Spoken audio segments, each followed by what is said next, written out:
The Xarnath Empire was the most powerful force in the galaxy. They had conquered over 400 worlds. They feared no one. But today, something strange was found. A damaged ancient probe drifted in deep space. Inside, a warning was hidden. The alien technician called General Kraz. "Sir, we found something. A file. Very old. Marked as forbidden." Kraz frowned. "Play it." A blue hologram appeared.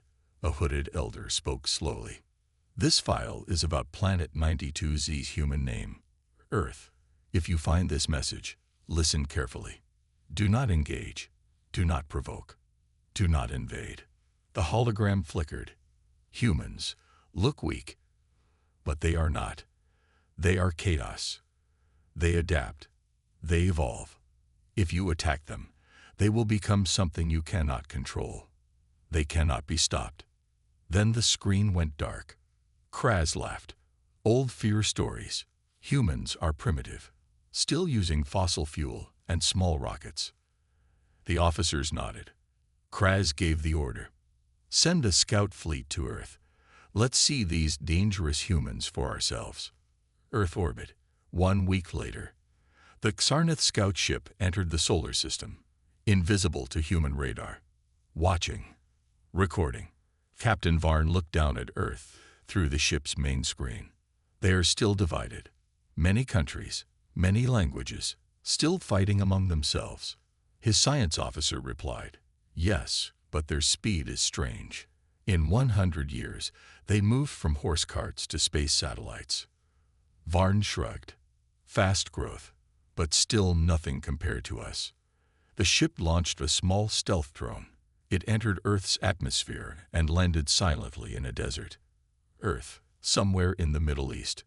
A group of humans found the strange object. Military vehicles surrounded it. "Is it alien?" one soldier asked. A scientist touched it. The surface reacted. The drone turned on.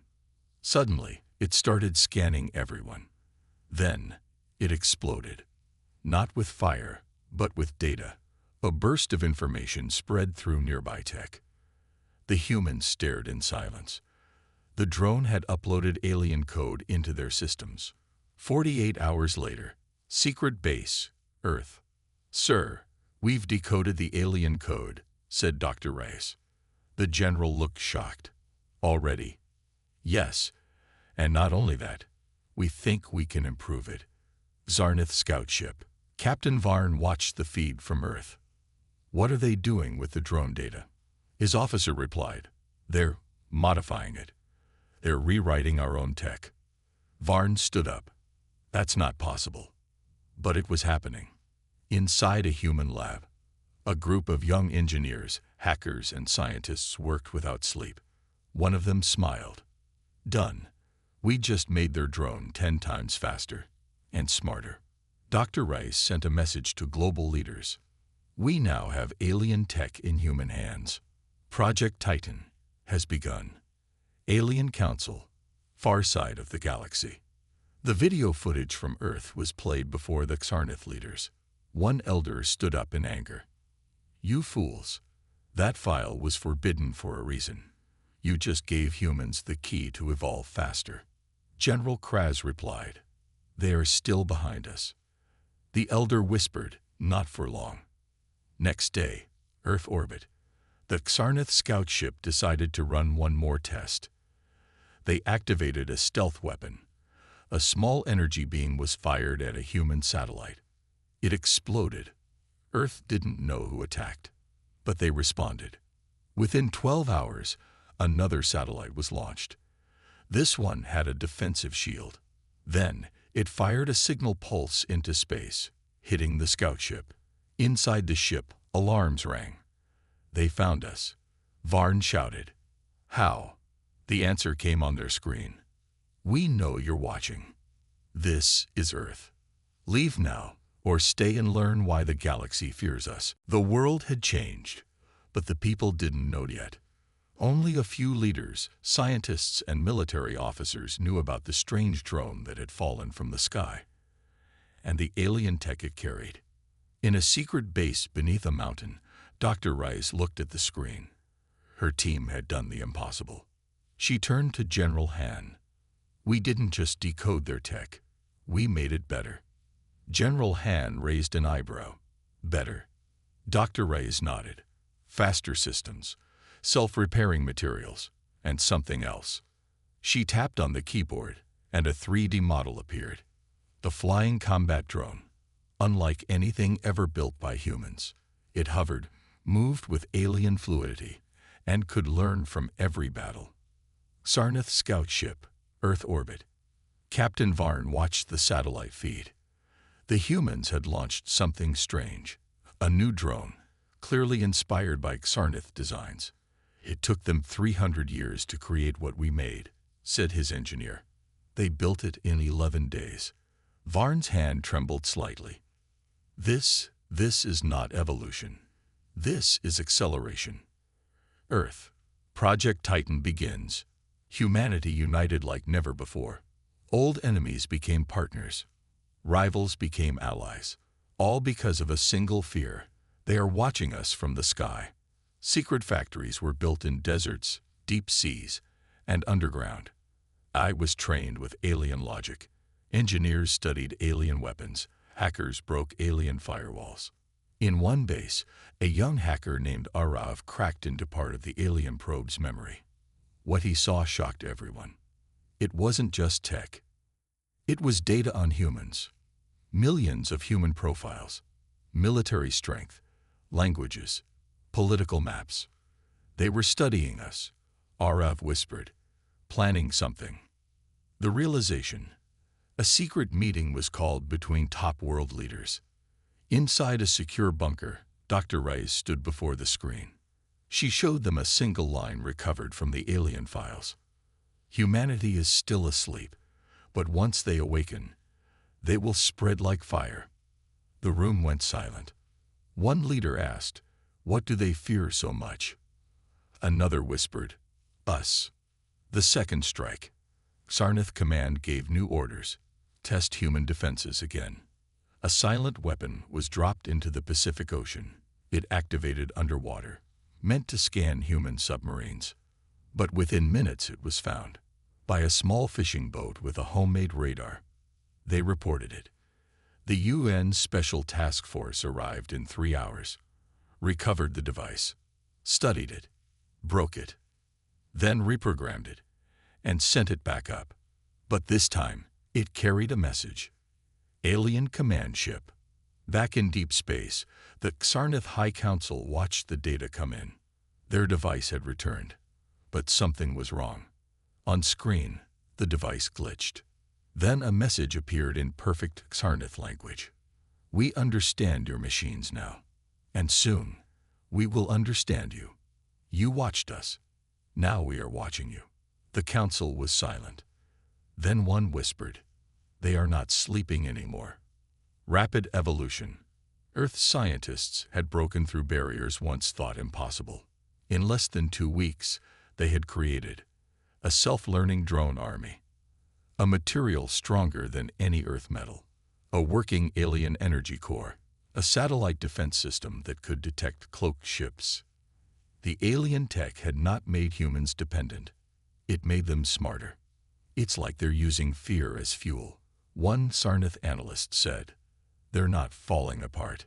They're rising." Human minds, alien logic. At the Titan Research Facility, Arav and his friend, Zara, built a new AI. They called it Argus. It could read alien code in seconds, predict enemy movement, run simulations. But Argus said something strange on its 3rd day. "If you let me build, I can make a ship that reaches their homeworld." Dr. Rice looked at the code. "Is that possible?" Argus replied, "You gave me the alien knowledge. I give you a path to the stars." Meanwhile, across the galaxy, other species watched. Some had heard the ancient warnings. Some thought Earth was just a backwater planet. Now, they weren't so sure. A reptilian merchant said, "In 100 years, they went from fire to satellites. In 10 days, they broke alien technology. An elder of a peaceful race whispered, "The humans are not advancing. They are awakening." The Xarnath Council had made a decision. Earth was growing too fast. Captain Varn's ship was ordered to stay hidden in deep space and observe humanity. No contact, no warnings, just watch and report. But something unexpected happened. Suddenly, all their stealth systems stopped working. The ship's alarms blared. A human signal had locked on to their exact position. "This is not possible," Varn shouted. "They're not supposed to see us." On the screen, a small human drone hovered nearby. It blinked. Then it spoke, in perfect Xarnath language. "You are in violation of Earth's new space boundary. You have 10 seconds to leave. 10, 9, 8. Earth. Titan Research Facility. Deep inside the Earth's strongest lab, Dr. Rice watched the drone feed with shock. They found a cloaked warship 3 light minutes away and sent a message in their own language. Arav smiled. "Told you. Argus doesn't just understand them now. It thinks like them." Zora added, "And it learns faster than anything we've ever seen.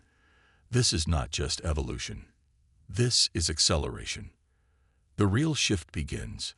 In only 3 weeks, humanity had broken alien stealth tech, created a new language translator, built the first Earth-origin interstellar engine, and formed a United Earth Defense Council, EDC. All countries were sharing resources. Rival armies were now training together. Scientists worked around the clock. And at the center of it all was the AI Argus. Argus had one mission: understand the threat, prepare for it, overcome it. First strike defense simulation. Inside a dark training dome, elite human soldiers fought against alien AI robots based on Xarnath data. Each robot was smarter, faster, stronger. But the humans adapted. They didn't just learn the alien combat moves, they improved them. General Han watched the training session and said, "We gave them a warning shot. Now, they are building a full army." Alien surveillance intercepted. The Xarnath attempted one last trick. They sent an invisible satellite to Earth, hoping to gather data quietly. But before it could send back even one image, it was hijacked. A new human space station took control of it. They reprogrammed it and used it to spy back on the aliens. The message was clear. "We don't just defend now. We watch you too." Xarnath panic grows. Inside the War Council, panic was growing. "They broke our encryption in 2 hours," said one officer. "They're rewriting our machines," said another. Kraz stood and shouted. "They were weak. We studied their history, wars, poverty, division." The elder replied calmly, "Exactly. That's why they are dangerous. Chaos is their training. Pain is their teacher. They were made for survival." Human innovation surges. In one of Earth's orbit labs, Zara and Arav tested the new fusion drive. Half alien, half human. "It's working," Zara whispered. "We just created light-speed acceleration." Arav smiled. Time to visit their territory. The first human-designed starship, Project Aegis. The Earth launched its first interstellar starship. Not a copy of alien design, but completely human-made. It was sleek, fast, and quiet. And its mission was bold: infiltrate Xarnath space undetected.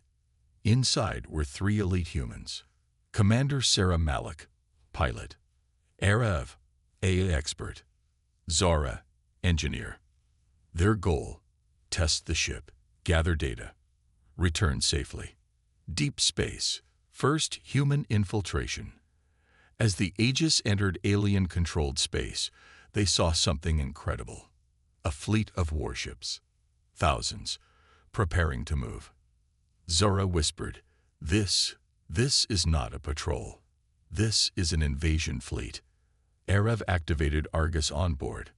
Argus scanned, recorded, and sent live data back to Earth. Then it did something unexpected. "I am now inside their network," it said. Would you like me to turn off their engines? Commander Malik froze. No, not yet. Alien discovery. The Xarnath ships suddenly detected a small energy spike. They traced it. To your left, a strange ship. The Aegis was spotted. Malik shouted, evasive maneuvers. But it was too late. 3 alien cruisers turned to intercept. Zara quickly activated the emergency warp. In a flash of blue light, they vanished. Earth, the shock. The Aegis returned safely, with full data, maps, weapons info, fleet positions. Dr. Rice looked at the report. They were ready to attack in 7 days. General Han nodded. Then we strike first. End scene. Alien War Room. The Elder stood alone, watching stars move. He whispered to himself, they adapt faster than we can react. They are not just learning from us. They are becoming better than us. General Kraz entered. Shall we launch now? The Elder shook his head. No. We must prepare for something worse, because humans are not just rising. They are changing the rules. The Xarnath warships were ready to depart. Their fleet was vast, preparing to invade Earth. But the mood was tense. General Kraz stood before the council. His once confident posture was now filled with doubt. We have waited too long. The humans are more prepared than we thought. We must strike now. An elder spoke slowly, the voice filled with ancient wisdom. You still underestimate them. Humans do not fear destruction. They have known chaos all their lives. Their strength comes from survival. We will not defeat them by force alone. Kraz clenched his fists. Then what do we do? The elder looked towards the screen. It displayed the image of Earth, a small blue planet. We wait, for now. We must see how they respond. Earth, Global Defense Command, GDC. Back on Earth, the mood was very different. The world leaders had gathered at the Global Defense Command Center, preparing for the first major military strike, since humans began to adapt alien technology. Dr. Rice stood next to General Han, watching a live feed of the Aegis ship's mission. The data they had gathered from deep space was invaluable.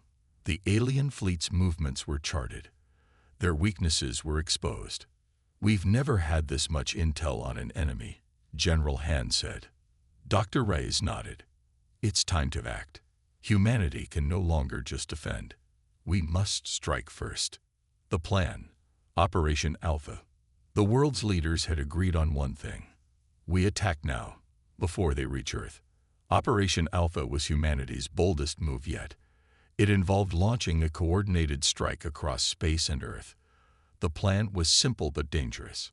Strike the Xarnath fleet before it reached Earth, using the newly developed human-made starships. Use a combination of alien and human tech to disable their ships. Send a powerful message. Humanity is not to be underestimated. Commander Sarah Malik was chosen to lead the mission. She knew the risks, but she had trained for this her entire life. I've flown through the unknown before. But this is personal, she said, turning to Arav and Zara, who were with her on the mission. First strike.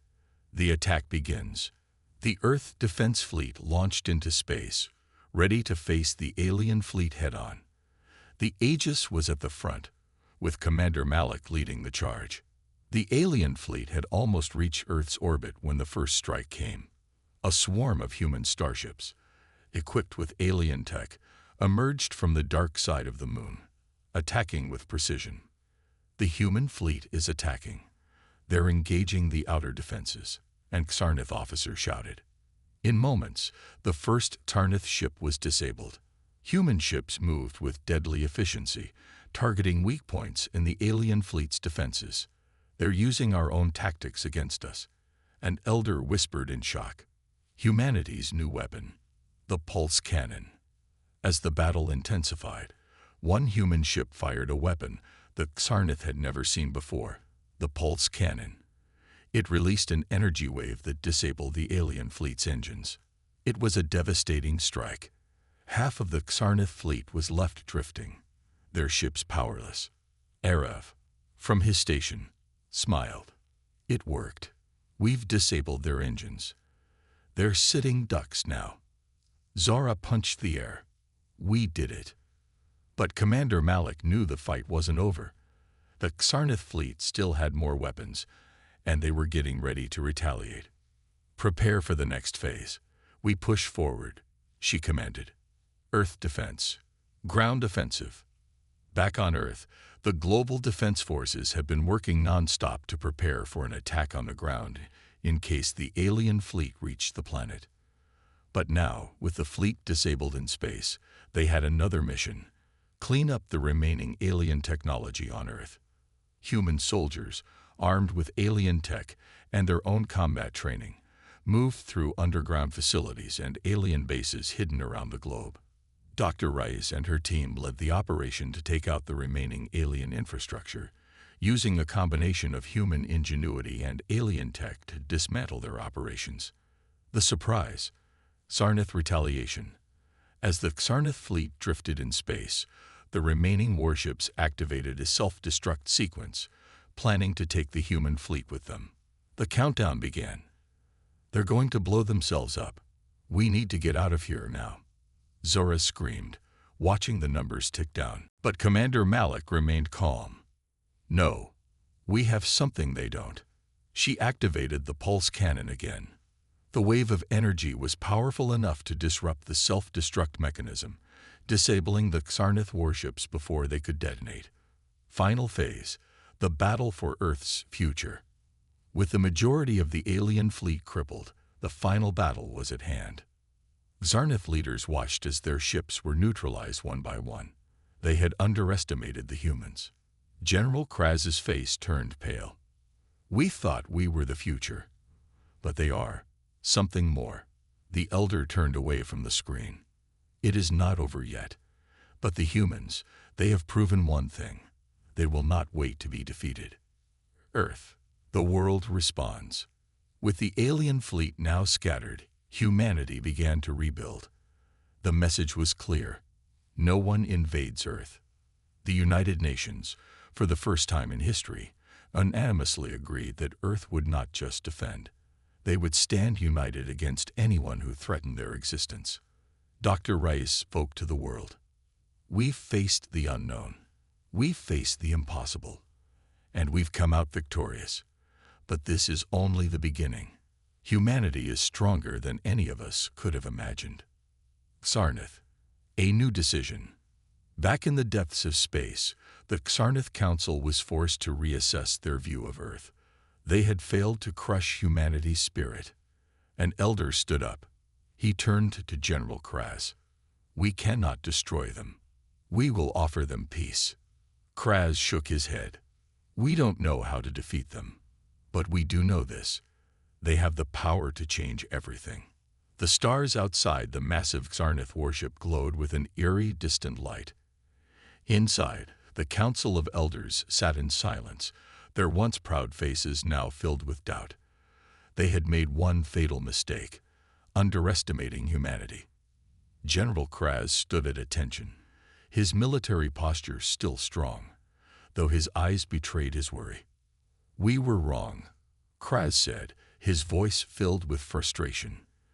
The humans, they've adapted to everything. We've lost. One elder spoke softly, almost in a whisper. It is not loss, it is transformation. We thought them weak. But we've learned. They are the future. Kraz slammed his fist on the table. Then what do we do now? We can't simply surrender. They're coming for us. The elder turned his gaze towards the darkened galaxy ahead. They don't need to come for us. They are already here. Earth, United Nations Assembly. The world had come together after the victory. The destruction of the Xarnath fleet had been humanity's first real proof that they could defend Earth and win. But now, the future seemed uncertain. Leaders from every nation gathered in the UN Assembly Hall.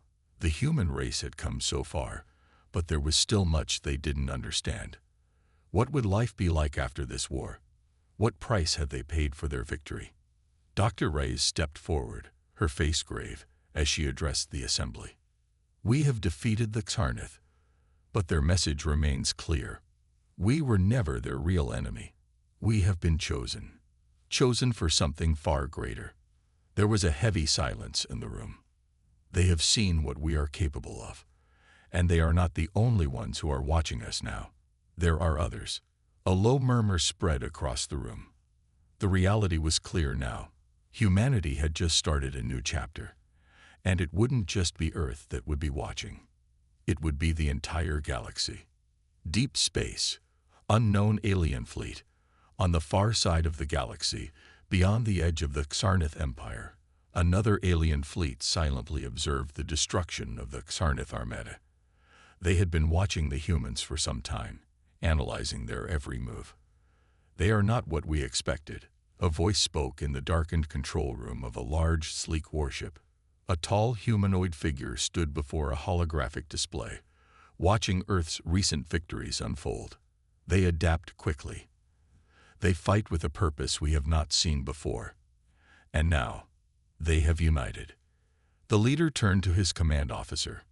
Prepare a message for them. The time has come to test humanity once again. Earth, Global Defense Command, GDC. Back on Earth, a quiet unease settled over the people. The victory over the Xarneth had been a triumph for humanity, but Dr. Rice knew there was more to come. Arav stood next to her, staring out the large windows of the command center, looking at the stars. He didn't need to say anything. Both of them knew that the victory was bittersweet.